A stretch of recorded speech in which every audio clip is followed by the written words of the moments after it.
Hi, folks. This is Don Meissner with Linda, and we're here with the North Country Fishing Report. Now, Linda, there's a couple things you wanted to talk about this week. We think about this all week between sessions. You know, we think about, okay, would be important to talk about next week, and so we've come up with some ideas that I think are very important to you too. And I think, just as an observation, Don, you are the ultimate in an angler who enjoys all species, and I'm someone who doesn't fish at all. And so I think what we both bring is an interesting concept that maybe some of your listeners don't fish but might find some of these reports interesting, and others who are eagerly awaiting anything you can tell them about the latest and greatest in the fishing world. So that having been said, we do collect a lot of data and information, looking at it from two different specters, if you will. So one of the topics that I thought was very important was in the off season, when you're not able to take your boat out on the water.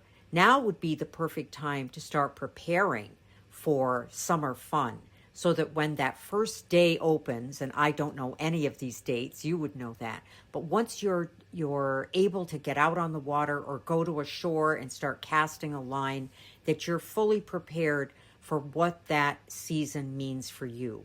So I would think that that would mean you'd need a license if you're of the age where you have to have a license.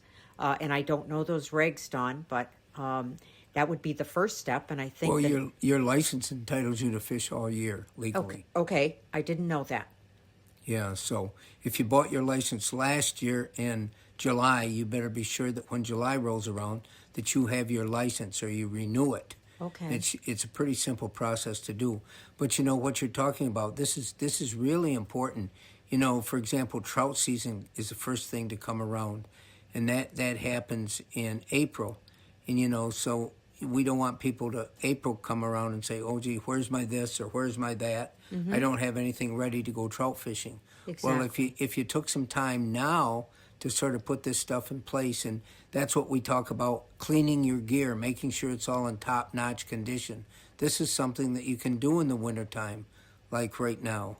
And you know, when you talk about preparing for summer fun, well, we're hoping that fun is being able to go out fishing. So going along those lines, is another thing is we've talked about, like, for example, our big bass blowout and other events that we're going to be bringing here in the summer. It's important that people sort of mark those down on their calendars so they're preparing that time they can spend doing this. And you know, that's really important too. There's a lot that goes into this whole process of fishing. There always is. Yeah. So, but I think that's a great idea to prepare for summer fun now, to get your gear in order and get your calendars up to date, so you're not wondering, okay, when is that event going to be? If we've got a special tournament going on that we're going to include kids, it's important that you mark that down too. So that's a top priority of that time. Absolutely. Until next time, folks, this is Don and Linda with the North Country Fishing Report.